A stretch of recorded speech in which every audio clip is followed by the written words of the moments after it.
ನಮಸ್ತೆ ನನ್ನ ಪ್ರಿಯ ವೀಕ್ಷಕರೇ, ನಮ್ಮ ಲಕ್ಷ ಚಾನಲ್ಗೆ ಸ್ವಾಗತ.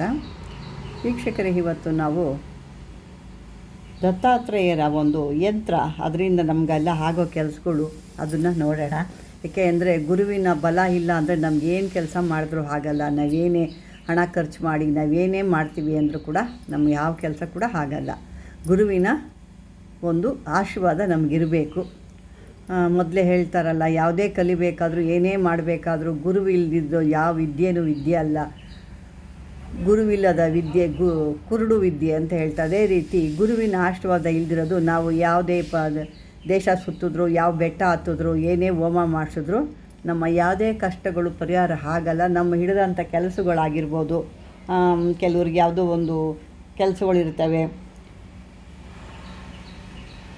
ನೌಕರಿ ಆಗೋದಿದೆ, ಕೆಲವು ವಿದ್ಯೆ ಕಲಿಯೋವಂಥದ್ದಿದೆ, ಕೆಲವರು ಪರೀಕ್ಷೆಗಳು ಬರೆಯೋವಂಥದ್ದಿದೆ, ಕೆಲವರು ಒಂದು ಪ್ರೇಮ ಅವ್ರದ್ದು ಒಂದು ಲವ್ ಅಂತೇನು ಅದಿರ್ಬೋದು, ವಿಲಾಸ ಜೀವನ ನಮಗೊಂದು ಬೇಕಾಗಿರೋವಂಥದ್ದು ಉದ್ಯೋಗ ಇರ್ಬೋದು. ಹೀಗೆ ಸಾಕಷ್ಟು ನಮ್ಮ ಕೆಲಸ ಕಾರ್ಯಗಳೆಲ್ಲ ಆಗಬೇಕು ಅಂದಾಗ ನಾವೊಂದು ಪುಟ್ಟದಾಗಿ ಆ ಒಂದು ಗುರುದತ್ತ ದೇವರುಗಳ ಒಂದು ಯಂತ್ರವನ್ನು ಬರಬೇಕಾಗುತ್ತೆ. ಬರೆದು ಅದನ್ನು ನಾವು ಸಿದ್ಧಿ ಮಾಡಿಕೊಂಡು ಹಾಕ್ಕೊಂಡಾಗ ನಮಗೆ ಆ ಗುರುದತ್ತ ಸ್ವಾಮಿಗಳು ನಮ್ಮಲ್ಲಿದ್ದಾರೆ ಅನ್ನೋದು ಯಾವಾಗಲೂ ನಮ್ಮ ಹಿಂದೆನೇ ಇದ್ದು ಅವರ ಆಶೀರ್ವಾದ ಸದಾ ನಮ್ಮೊಂದಿಗೆ ಇರುತ್ತೆ.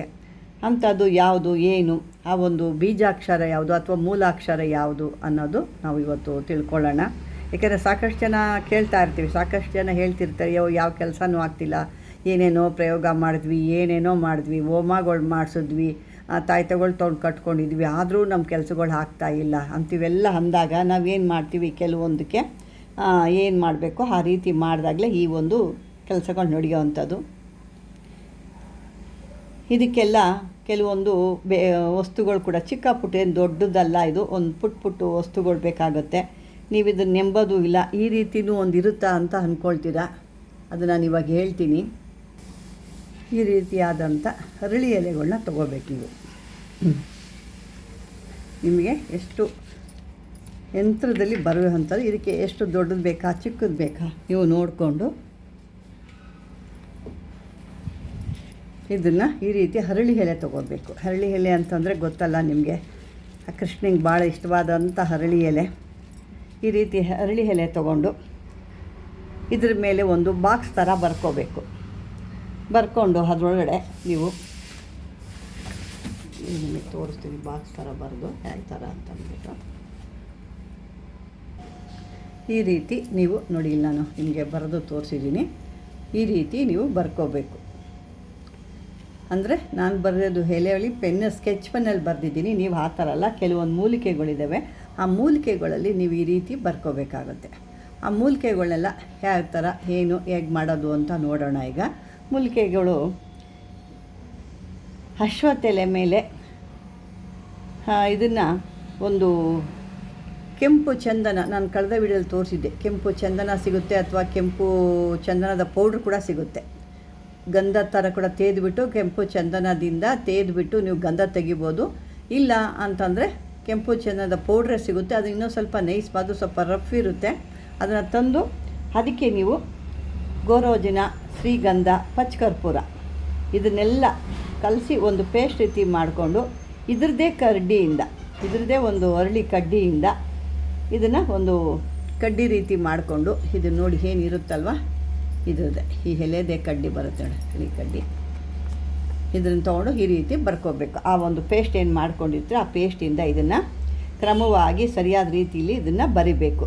ನಂತರ ಇದನ್ನು ಪೂಜೆ ಮಾಡಿ ತಾಯ್ತದಲ್ಲಿ ತುಂಬೋದ್ರಿಂದ ತಾಯ್ತದಲ್ಲಿ ಇದನ್ನು ಈ ಒಂದು ಇದಕ್ಕಿನ್ನೇನೂ ಇಲ್ಲ, ಮೂಲಿಕೆಗಳಲ್ಲಿ ಅಂದರೆ ತೇದಿರ್ತೀರ, ಕೆಂಪು ಚಂದನ, ಗೋರೋಜನ, ಪಚ್ಚಕರ್ಪೂರ ಇವನ್ನೆಲ್ಲ ಹಾಕಿರ್ತೀರ. ಅದರೊಳಗೆ ಒಂದು ಈ ಕಡ್ಡಿ ತೊಗೊಂಡು ಬರೆದಿರ್ತೀರ, ಅಂದರೆ ಈ ಹರಳಿ ಕಡ್ಡಿ ಬರೆದು ಇದರೊಳಗೆ ಹರಳಿ ಕಡ್ಡಿಲಿ ಬರೆದುಬಿಟ್ಟು ಇದನ್ನು ಪೂಜೆ ಪುಸ್ಕಾರ ಎಲ್ಲ ಮಾಡಬೇಕು. ದೇವ್ರ ಹತ್ರ ಇಟ್ಟು, ವಿಷ್ಣುವುದು ಅಥವಾ ನಿಮಗೆ ಯಾವ ದೇವ್ರ ಹತ್ರ ನಿಮ್ಗೆ ಇಷ್ಟ ಆಗುತ್ತೋ ಆ ದೇವ್ರ ಹತ್ರ ಇಟ್ಟು, ಅಥವಾ ನಿಮಗೆ ಸಾಯಿಬಾಬಾ ಅಂದರೆ ಎಲ್ಲರಿಗೂ ಸಾಯಿಬಾಬಾ ಅಂದರೆ 99% ಎಲ್ಲರಿಗೂ ಸಾಯಿಬಾಬಾ ಇಷ್ಟನೇ. ಆ ರೀತಿ ಇದ್ದಾಗ ಆ ಸಾಯಿಬಾಬನ ಭಕ್ತರಾಗಿದ್ದರೆ ಇದನ್ನು ಮಾಡಿಕೊಂಡು ಆ ದೇವ್ರ ಹತ್ರನೇ ಇಟ್ಟು ನೀವು ಪೂಜೆ, ಧೂಪ, ದೀಪ, ನೈವೇದ್ಯ ಎಲ್ಲ ತೋರಿಸ್ಬಿಟ್ಟು ನೀವು ಕಟ್ಕೊಂಡ್ರೆ ನಿಮಗೆ ಜ್ಞಾನ ಅನ್ನೋದು ಅಭಿವೃದ್ಧಿ ಆಗುತ್ತೆ. ನಿಮಗೆ ಏನು ದಡ್ಡ ಇವನಿಗೇನು ಬರುತ್ತೆ ಅನ್ನೋನು ಕೂಡ ಒಬ್ಬ ವೇದಾಂತಿ ಆಗ್ತಾನೆ, ಜ್ಯೋತಿಷಿ ಆಗ್ತಾನೆ, ತ್ರಿಕಾಲ ಜ್ಞಾನನ ಸಂಪಾದನೆ ಮಾಡ್ತಾನೆ. ಅವನಿಗೆ ಅರಿವು ಆ ಥರ ಬರುತ್ತೆ. ಈ ಕವಿರತ್ನ ಕಾಳಿದಾಸನಿಗೆ ಆ ಶಾರದೆ ಆ ಕಾಳಿ ಏನು ಒಂದು ಇದು ಮಾಡಿದ್ಲಲ್ಲ, ಅದೇ ರೀತಿ ಆ ಒಂದು ನಿಮಗೆ ಅಭಿವೃದ್ಧಿ ಥರ ಆ ಜ್ಞಾನದ ಅರಿವು ಅನ್ನೋದು ಉಂಟಾಗುತ್ತೆ. ಇದನ್ನು ಕಟ್ಕೊಂಡವ್ರಿಗೆ ಸರ್ವ ಒಂದು ಮಾನ ಸನ್ಮಾನ, ಒಂದು ಗೌರವ ಅಂತ ಏನು ಹೇಳ್ತೀವಲ್ಲ, ಅದಷ್ಟು ಲಭಿಸುತ್ತೆ. ಇದು ಎಲ್ಲ ಒಂದು ಈ ಗುರುದತ್ತರ ಅನುಗ್ರಹ ಇಂದ ಈ ಮಂತ್ರ ಇದಕ್ಕೆ ಬಂದು ನಿಮಗೆ ನೋಡಿ, ಇದು ಸರಿಯಾಗಿ ನೋಡ್ಕೊಳ್ಳಿ, ಇದ್ರ ಬರೆಯೋ ಅಂಥದ್ದು. ಇದನ್ನು ಅಕ್ಷರ ಕೂಡ ನಾನು ಹೇಳ್ತೀನಿ, ನಿಮಗೆ ಕಾಣಿಸುತ್ತೆ ಅಂದ್ಕೊಂಡಿದ್ದೀನಿ. ನೋಡಿ, ಈಗ ಕಾಣಿಸ್ತಾ ಇದೆ.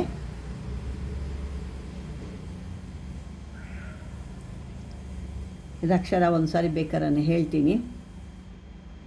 ಎ ಬರುತ್ತೆ ನೋಡಿ, ಅದು ಎ ಅನಿಸುತ್ತೆ.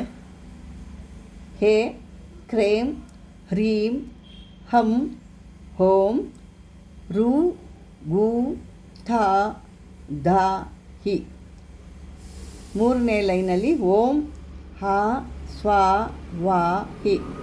ನಾಲ್ಕನೇ ಲೈನ್ನಲ್ಲಿ ಹ್ರೀಂ ಎ ಕ್ಲೋಂ ಹ್ರೀಂ ಹಂ. ಐದನೇ ಲೈನಲ್ಲಿ ಓಂ ದೇವ ದ ತಂ, ದೇವದತ್ತಂ ಅಂತ ಹಾಕೋಬೇಕು. ಇಷ್ಟೇ ಇದ್ರದ್ದು ಅಕ್ಷರ. ಏನು ಇವಲ್ಲಿ ಪೇಸ್ಟ್ ಥರ ಕಲಿಸಿರ್ತೀರ ಮೂಲಿಕೆಗಳು ಹಾಕಿ, ಅದರಿಂದ ಅದನ್ನು ಹದ್ದುಕೊಂಡು ಈ ಹರಳಿ ಕಡ್ಡಿಯಿಂದನೇ ಅದನ್ನು ಬರಿಬೇಕು.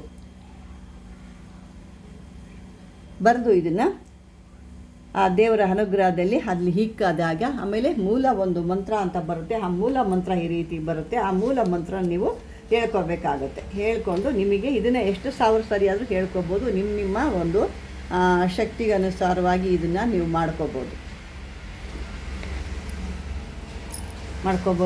ಮತ್ತು ನನಗೆ ಒಬ್ಬರು ಹೇಳಿದರು, ಈ ಕಾಳಿದು ನಾನು ದುರ್ಗೆದು ಒಂದು ಯಾವ ರೀತಿ ನಿಮಗೆ ಅದನ್ನು ಒಂದು ವಶಪಡಿಸ್ಕೋಬೋದು, ಆ ದೇವಿನ ನೀವು ಮಾಡ್ಕೊಂಡಾಗ ನಿಮ್ಮ ಕಷ್ಟಗಳು ಪರಿಹಾರ ಆಗಿ ನಿಮಗೇನು ಇಷ್ಟಾರ್ಥವನ್ನು ಕೊಡ್ತಾಳೆ ಅಂತ ಹೇಳಿದೆ. ಅದಕ್ಕೆ ಸಾಕಷ್ಟು ಒಬ್ಬರು ಹೇಳಿದರು.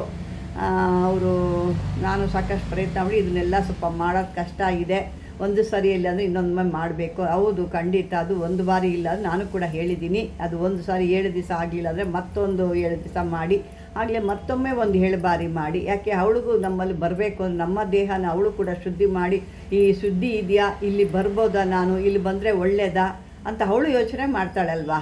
ಈಗ ನಾವು ಒಬ್ಬರ ಹತ್ರ ಒಂದು ಹೋಗ್ತೀವಿ, ಮಾತಾಡ್ತೀವಿ, ಅವ್ರು ನಮ್ಗೆ ಸಹಾಯ ಮಾಡ್ತಾರೆ ಅಂದಾಗ ನಾವು ಅವ್ರನ್ನ ಪರ ವಿಚಾರ ಎಲ್ಲ ಮಾಡ್ತೀವಿ. ಅದೇ ರೀತಿ ಈ ದೇವಿ ಕೂಡ ನಮ್ಮಲ್ಲಿ ಬರಬೇಕಾದ್ರೆ ಖಂಡಿತವಾಗ್ಲೂ ಅವಳು ಕೂಡ ಯೋಚನೆ ಮಾಡ್ತಾಳೆ, ಈ ಒಂದು ಸಾಧಕನ ಹತ್ರ ಅಥವಾ ಸಾಧಕಿ ಹತ್ರ ನಾನು ಹೋಗ್ಬೋದಾ, ಇವಳು ಸರಿಯಾದ ರೀತಿಯಲ್ಲಿ ನಡೆಸ್ಕೊಂಡು ಹೋಗ್ತಾಳ ಅನ್ನೋದು ಕೂಡ ಅದನ್ನೆಲ್ಲ ನೋಡ್ತಾಳೆ. ಅದು ಅವ್ರವ್ರ ಸಂಬಂಧ. ಮನೆಯಲ್ಲಿ ಪ್ರಶಾಂತವಾಗಿತ್ತು ಅಂದರೆ ಮನೇಲಿ ಕೂಡ ಮಾಡ್ಬೋದು, ಪ್ರಶಾಂತವಾಗಿಲ್ಲ ಅಂದರೆ ಮಾಡಲಿಕ್ಕಾಗಲ್ಲ, ನಿಜಾನೇ. ಅಂದರೆ ಇದನ್ನು ಮಾಡೋ ರೀತಿಯಲ್ಲಿ ಸರಿಯಾದ ರೀತಿಯಲ್ಲಿ ಮಾಡಿದಾಗ ಖಂಡಿತ ಒಂದು ಬಾರಿ ಅಲ್ಲ 2 ಹಠ ಇರಬೇಕು, ಛಲ ಇರಬೇಕು.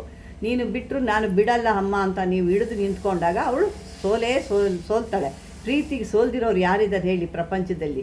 ಅಂಥ ದೇವತೆಗಳು, ಆ ದೇವಿನೇ ಮಕ್ಕಳು ಬ್ರಹ್ಮ ವಿಷ್ಣು ಮಹೇಶ್ವರನ ಮಕ್ಕಳಾಗಿ ಅವರು ತಾಯಿ ಅಂತ ಅಳ್ಬೇಕಾದ್ರೆ ಆಕಾಶದಿಂದ ಓಡಿ ಬಂದು ತಾಯಿ ಮಕ್ಕಳನ್ನ ನಾನು ಬಿಟ್ಟೋದ್ನ ನಿಮ್ಮನ್ನು ಅಂತ ತಬ್ಕೊಂಡು ಹತ್ತಂತವಳು.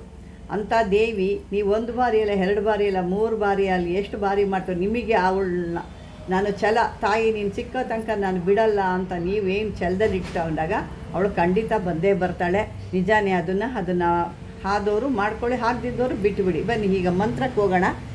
ಗುರುದತ್ತ ಮೂಲ ಮಂತ್ರ ಇದು. ಓಂ ಹಾಂ ಹ್ರೀಂ ಕ್ರೋಂ ಏಹಿ ದತ್ತಾತ್ರೇಯಾಯ ಸ್ವಹ. ಇದಿಷ್ಟೇ ಈ ಮಂತ್ರ. ಅದು ಏನು ಆ ಎಲೆ ಒಳಗೆ ಬರೆದಿರ್ತೀವೋ ಅದೇ ಮಂತ್ರನೇ. ಇನ್ನೊಂದು ಬೇಕಾದ್ರೆ ಕೇಳಿ, ಓಂ ಹಾಂ ಹ್ರೀಂ ಕ್ರೋಂ ಏಹಿ ದತ್ತಾತ್ರೇಯಾಯ ಸ್ವಾಹ. ಇದು ಇಷ್ಟೇ ಮಂತ್ರ ಬರುತ್ತೆ. ಇದನ್ನು ಯಾರು ಈ ಒಂದು ಸಾಯಿಬಾಬನ ಭಕ್ತರು ಇರ್ತಾರೋ ಅವ್ರಿಗೆ ಏನಾದ್ರು ಕೆಲಸ ಆಗೋದಿದೆಯೋ, ಅಥವಾ ಜ್ಞಾನಿಗಳಾಗಬೇಕು ಅಂತಿದೆಯಾ, ಅಥವಾ ಈ ಒಂದು ಈಗ ಎಲ್ಲ ಪ್ರತಿಯೊಂದು ನಮ್ಗೆ ಬೇಕಾಗಿರೋದು ಏನಿದೆ, ವಿದ್ಯೆ ಬೇಕಾ, ಜ್ಞಾನ ಬೇಕಾ, ಬುದ್ಧಿ ಬೇಕಾ, ಇದೆಲ್ಲ ನಮಗೆ ಕಾಲದ ಅರಿವು ಉಂಟಾಗಬೇಕಾ, ಜ್ಞಾನಗಳನ್ನ ಕಲಿಬೇಕಾ, ವಿದ್ಯೆ ಕೂಡ ಇದನ್ನೇನು ದೊಡ್ಡವರೇ ಕಟ್ಕೋಬೇಕು ಅಂತ ಇಲ್ಲ, ಮಕ್ಕಳು ಕೂಡ ಇದನ್ನು ಚಿಕ್ಕದಾಗಿ ಯಂತ್ರ ಮಾಡಿ ಕೂಡ ಇದನ್ನು ಕಟ್ಬೋದು. ಇದನ್ನು ವೀಕ್ಷಕರೇ, ಈ ಒಂದು ಎಲ್ಲ ಥರ ಜ್ಞಾನವನ್ನು ಅರಿವನ್ನು ಕೊಡೋ ಅಂಥ ಈ ಗುರುದತ್ತರ ಒಂದು ಎತ್ತರವನ್ನು ಮಾಡಿ ನಿಮ್ಮ ಒಂದು ಸಾಧನೆ ಕೂಡ ಸಾಧನೆ ಮಾಡಿಕೊಳ್ಳಿ ಅಂತ ಹೇಳ್ತಾ, ಜೈ ಗುರುದತ್ತಾಯ ನಮಃ ಅಂತ ನೀವು ಕೂಡ ಒಮ್ಮೆ ಅಂತ ಕಾಮೆಂಟಲ್ಲಿ ಹಾಕಿ ಅಂತ ಹೇಳ್ತಾ, ಈ ಒಂದು ವಿಡಿಯೋ ನಿಮ್ಗೆ ಇಷ್ಟವಾಗಿದೆ ಅಂದ್ಕೊಂಡಿದ್ದೀನಿ. ಮೊದಲು ಮಾಮೂಲಿ ಹಾಗೆ ನಿಮ್ಗೆ ಇಷ್ಟವಾದ ಲೈಕ್ ಮಾಡಿ, ಶೇರ್ ಮಾಡಿ, ಸಬ್ಸ್ಕ್ರೈಬರ್ ಮಾಡ್ಕೊಳ್ಳಿ. ಬೇಕಾದವ್ರು ಏನಾದ್ರು ಇನ್ಫಾರ್ಮೇಷನ್ ಬೇಕು ಅಂದರೆ ಕಾಮೆಂಟ್ ಬಾಕ್ಸಲ್ಲಿ ಹಾಕಿ ಅಂತ ಹೇಳ್ತಾ ಧನ್ಯವಾದಗಳು.